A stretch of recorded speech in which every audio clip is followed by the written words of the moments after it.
Hello students, मैं उत्तम कुमार निराला।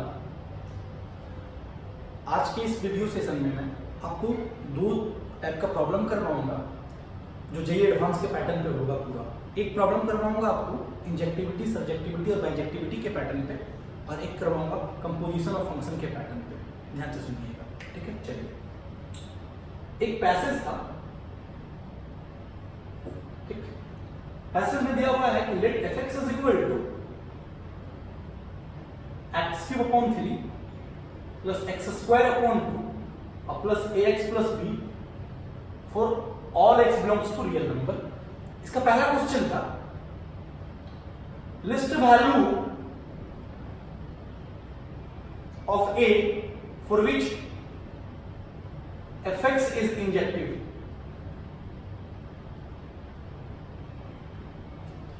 सबसे पहला मुद्दा होता है कि ऑप्शन दिया हुआ है। ऑप्शन ए है 1/4, ऑप्शन बी है 1, ऑप्शन सी है 1/2 और ऑप्शन डी है 1/8। सबसे पहला पैटर्न होता है कि इंजेक्टिव। इंजेक्टिव का मतलब होता है सर 1 होने का मतलब अगर न्यू एलिमेंट को डालेंगे तो बाबर न्यू इमेज आएगा, ठीक है। और मैंने एक चीज बताया था आपको, इंक्रीजिंग डिक्रीजिंग के मैटर से भी मैंने आपको इंजेक्टिविटी चेक करने के लिए सिखाया था कि जो फंक्शन मोनोटोनिक बिहेवियर का होता है, इसका मतलब या तो वो इंक्रीज करेगा या तो फिर डिक्रीज करेगा, तो फंक्शन वन बिहेवियर का होगा। और जो फंक्शन नॉन मोनोटोनिक बिहेवियर का होगा, that means increasing as well as decreasing, वो मिनिमम फंक्शन होगा। तो सबसे पहले फंक्शन का इंक्रीजिंग डिक्रीजिंग कौन बताता है, फंक्शन का डेरिवेटिव। तो हम सबसे पहले क्या करते हैं कि इस फंक्शन का एफ(x) निकाल लेते हैं। ये हो जाएगा 3x²/3, ये हो जाएगा 2x/2 और ये हो जाएगा ax का डिफरेंशिएशन a और b का हो गया 0। 3 कैंसिल हो गया, तो f(x) आ गया इधर x², 2 से 2 कट गया x + a। ये आ गया फंक्शन का डेरिवेटिव। अब मेरे को क्या पता है कि फंक्शन इंजेक्टिव है। फंक्शन मेरा क्या है, इंजेक्टिव। अच्छा, फंक्शन इंजेक्टिव है, इसका मतलब सर यही होगा, क्या होगा कि जो f(x) होगा वो ग्रेटर देन और इक्वल टू 0 होगा। कि इंजेक्टिव होने का मतलब क्या हुआ, 1 और 1 का मतलब क्या हुआ, मोनोटोनिक फंक्शन, ठीक है। तो that means x² + x + a greater than और इक्वल टू 0। अब तुम खुद से सोचो कि मैंने फंक्शन के लेक्चर में एक पॉइंट सिखाया था, ये क्वाड्रेटिक या क्वाड्रेटिक 0 से बड़ा है। तो क्वाड्रेटिक 0 से बड़ा होने का मतलब ग्राफ x एक्सिस के ऑलवेज ऊपर। तो ग्राफ x एक्सिस के ऑलवेज ऊपर होने का दो केस बन सकता है, या तो ये केस बन सकता है या तो तुम्हारा ये केस बन सकता है। देख लो, ये केस बन सकता है। ये केस कब होता था जब d इज लेस देन 0, और ये केस कब होता था जब d इज इक्वल टू 0। ताकि इन दोनों में क्वाड्रेटिक ऑलवेज पॉजिटिव है मेरा, तो इसका मतलब d इज स्मॉलर देन और इक्वल टू 0। तो सर d की वैल्यू मैं पुट करूंगा b² - 4ac लेस देन और इक्वल टू 0। b की वैल्यू 1 है, 1 का स्क्वायर -4 * 1 * a लेस देन और इक्वल टू 0, मतलब 1 - 4a less than equal to 0, मतलब 4a - 1 ग्रेटर देन और इक्वल टू 0, मतलब a ग्रेटर देन और equal to 1/4। That means a की वैल्यू या तो 1/4 होगा या तो 1/4 से बड़ा होगा। तो हमको लिस्ट वैल्यू ऑफ a चाहिए था, मतलब ऑप्शन हम a मार के आएंगे 1/4। देखो कितना इजी था सर। इसी कंपोजिशन, इसी पैसेज का दूसरा प्रॉब्लम देखो क्या है। इसी पैसेज का कुछ दूसरा प्रॉब्लम कुछ इस तरह से दिया हुआ है। देखो क्या है, प्रॉब्लम नंबर इसका 2 दिया हुआ है कुछ इस तरह से सर कि if a is equal to -1, ठीक है, then fx is equal to क्या होगा सर। 4 ऑप्शन दिया हुआ है, बाइजेक्टिव, ऑप्शन भी दिया हुआ है minimum and onto, minimum and onto, option C दिया हुआ है sir 1 and onto, 1 and onto, और ऑप्शन डी दिया हुआ है सर मिनिमम एंड इनटू। अब सर एक के जगह पे अगर हम -1 पुट करेंगे तो क्या होगा fx। तो सबसे पहले काम करते हैं, इसका जो डेरिवेटिव निकाले थे कुछ ऐसा आया था, x² + x + a आया था। इस डेरिवेटिव में क्या करते हैं, a की जगह पे -1 सब्स्टिट्यूट कर देते हैं। अगर a की जगह पे -1 सब्स्टिट्यूट करेंगे तो f(x) आ जाएगा इसका x² + x - 1। कोई दिक्कत। अब तुम खुद से फील करके देखो और समझो सर, जो f(x) आया वो आया x² + x - 1। एक काम करो, इस f(x) का तुम d निकालो, एकदम ध्यान से सुनना। इस f(x) का अगर तुम d निकालोगे सर, इस f(x) का तुम d निकालोगे तो 1 के स्क्वायर -4 * 1 * -1, मतलब वैल्यू आ गया 5। दैट मींस इस f(x) का मतलब इस क्वाड्रेटिक का जो d आ रहा है वो 5 आ रहा है। सर d 5 आने का मतलब क्या हुआ सर, 0 से बड़ा। डी 0 से बड़ा होने का मतलब क्या हुआ कि इसका रूट्स रियल होगा, और रूट्स रियल होने का मतलब क्या होगा सर, उससे फील करो कि ये कहीं पे दो जगह पे कट कर रहा होगा, लैंग्वेज पकड़िएगा, और अगर कहीं ये दो जगह पे कट कर रहा होगा इसका मतलब इंक्रीज भी कर रहा होगा, डिक्रीज भी कर रहा होगा, इंक्रीज भी कर रहा होगा, डिक्रीज भी कर रहा होगा, दैट मींस वो नॉन मोनोटोनिक बिहेवियर का होगा। और जो फंक्शन नॉन मोनोटोनिक बिहेवियर का होगा सर, उससे दिमाग लगाइए, जो फंक्शन नॉन मोनोटोनिक बिहेवियर का होगा वो फंक्शन मोनोटोनिक नहीं होगा सर, वो फंक्शन मेरा क्या होगा, मिनिमम फंक्शन होगा सर, ठीक है। उसके बाद की मुद्दा उठा ऑनटू इनटू के बारे में डिस्कस करना चाहते हैं। कोई भी क्यूबिक पोलिनोमियल जो होता है या तो उसकी रेंज होती है -∞ से इंफिनिटी, इसका मतलब इस क्यूबिक पोलिनोमियल का रेंज हो गया -∞ से इंफिनिटी, इसका मतलब, और अगर कुछ डिफाइन नहीं है तो हम R to R लेके चलेंगे फंक्शन को, अगर कुछ डिफाइन नहीं है मतलब फंक्शन को हम R to R लेके डिफाइन करेंगे, इसका मतलब ये फंक्शन जो डिफाइंड है मेरा R to R डिफाइंड है, इसका मतलब कोडोमेन भी रियल नंबर है और रेंज भी रियल नंबर है, इसका मतलब कोडोमेन और रेंज मेरा इक्वल है, और कोडोमेन और रेंज इक्वल होगा मतलब मेरा फंक्शन ऑनटू होगा, that means many one onto, तो मेनी वन ऑनटू का ऑप्शन नंबर हम लोग भी मान के आएंगे सर, कोई दिक्कत। चलिए इसका एक और क्वेश्चन है, क्वेश्चन नंबर 3। देखो क्वेश्चन नंबर 3 क्या है, ये चीज समझो, खुद से समझो क्वेश्चन नंबर 3 क्या है। क्वेश्चन नंबर 3 क्या है इसका सर, क्वेश्चन नंबर 3 बोलता है कि fx is invertible, fx is क्या, इनवर्टिबल।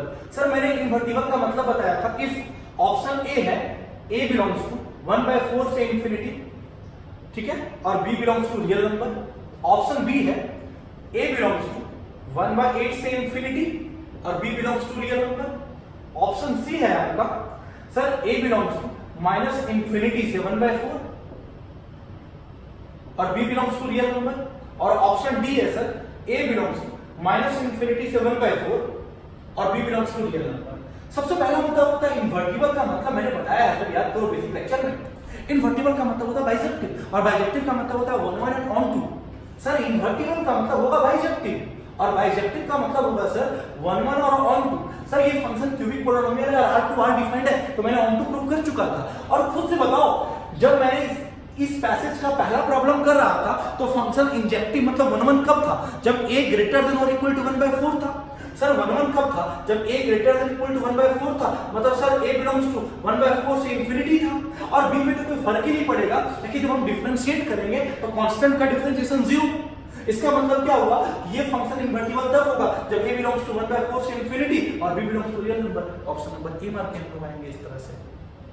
कोई दिक्कत होगा, कोई दिक्कत नहीं होगा सर। इस तरह के प्रॉब्लम मैंने एडवांस में आते हुए देखा है, पैसेज प्रॉब्लम आते हैं 6 मार्क्स 8 मार्क्स में आता है, ठीक है। चलिए एक प्रॉब्लम करते हैं हम लोग कंपोजिशन ऑफ फंक्शन पे, ये प्रॉब्लम भी आते हैं सर एडवांस के एग्जाम में, देखो किस तरह से बनाया जाता है समझो।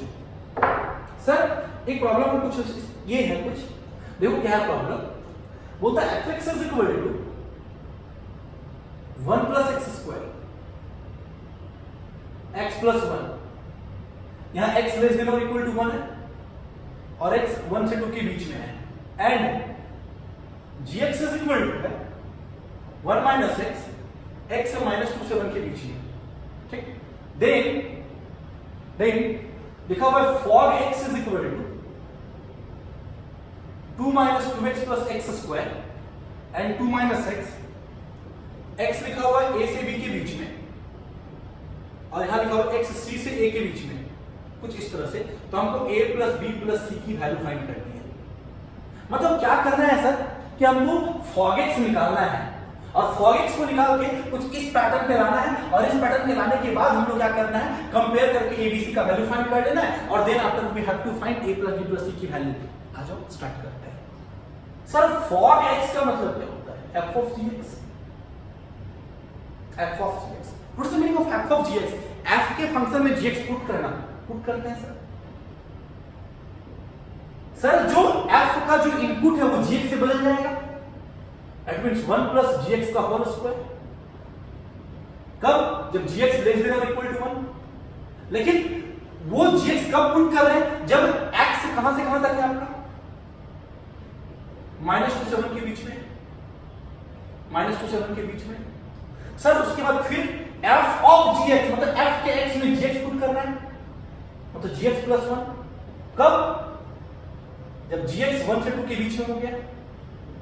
लेकिन gx कब सब्स्टिट्यूट कर रहे हैं, जब x मेरा डिफाइंड है, कहां से कहां तक, मतलब -2 से 1 के बीच में डिफाइंड है। आगे बढ़ रहे सर, देखना sir F of G X आ जाओ 1 प्लस जी एक्स के जगह पे मैं पुट कर दूंगा 1 माइनस एक्स की होल स्क्वायर, यहां पे हो जाएगा 1 minus x plus 1, g x less than equal to 1 मतलब 1 माइनस एक्स लेस देन और इक्वल टू 1, यहां पे 1 माइनस एक्स ग्रेटर देन 1 और लेस देन और इक्वल टू 2, और यहाँ x हो गया -2 से 1 के बीच में, और यहाँ भी x हो गया -2 से 1 के बीच में। आगे बढ़ रहे हैं सर, यहाँ बढ़ रहे, देखिएगा ध्यान से सर, आगे बढ़ रहे sir f of gx is equal to, इसको सॉल्व करेंगे तो आएगा 2 - 2x प्लस एक्स स्क्वायर, इसको सॉल्व करेंगे तो आएगा 2 - x, देखना 1 - x लेस देन और इक्वल टू 1 है, x के कोएफिशिएंट में नेगेटिव है तो दोनों साइड माइनस से मल्टीप्लाई करेंगे तो इनइक्वालिटी की साइन चेंज कर जाएगी, तो अब देखना खुद से आएगा x ग्रेटर देन और इक्वल टू 0 और यहाँ x है -2 से 1 के बीच में। सर यहाँ भी लिख लीजिए 1 माइनस x के आगे माइनस है, तो मैंने इनइक्वालिटी में ही बताया है कि कोएफिशिएंट ऑफ x नेगेटिव रहेगा तो पहले इसको हम पॉजिटिव बनाएंगे, तो फिर यहाँ माइनस से मल्टीप्लाई करेंगे तो साइन चेंज कर जाएगा, तो इससे तुम्हारा कुछ आएगा x -1, ये हो जाएगा -2, ये हो जाएगा -1, दैट मींस अगर मैं सॉल्व करूंगा तो x आएगा तुम्हारा आएगा x -1, ये हो गया -2, ये हो गया -1 और ये हो गया 0, ये हो गया 0, देखोगे ध्यान से कब, जब x तुम्हारा -2 से 1 के बीच में था।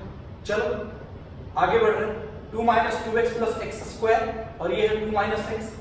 Sir x greater than equal to 0 और x -2 से 1 के बीच में अगर कॉमन लोगे तो x आएगा तुम्हारा 0 से 1 के बीच में, और यहां तुम्हारा क्या है x -1 से 0 और x -2 से 1 के बीच में, यहां तुम्हारा कुछ आएगा -1 से 0 के बीच में। अब दोनों का इंटरसेक्शन करके देख लेना, फॉग x आ गया 2 - 2x plus x square, 2 - 2x plus x square 2 - x a से b के बीच में मतलब x 0 से 1 के बीच में, x c से a के बीच में मतलब x -1 से 0 के बीच में। अगर इसको गिवन से कंपेयर करेंगे तो x ग्रेटर देन और equal to a, x greater than equal to 0 मतलब a का वैल्यू हो गया 0, लेस देन और इक्वल टू b मतलब b का वैल्यू हो गया 1, x greater than equal to c मतलब x greater than equal to -1 मतलब c की वैल्यू होगी -1। अपने को क्या चाहिए, a + b + c, a + b + c चाहिए, दैट मींस 0 + 1 - 1 मतलब आंसर हो गया 0 सर, इसका आंसर आ गया a + b + c की वैल्यू 0 आ गई सर। इस तरह से सर प्रॉब्लम आते हैं एडवांस के एग्जाम में। आज के लिए यहीं तक सर, फिर अगले के लेक्चर में 2 या 3 प्रॉब्लम लेके फिर मैं ऐसे ही आपको बताऊंगा सर, इससे आपका टॉपिक का इंप्रूवमेंट बहुत ज्यादा होगा सर। चलिए।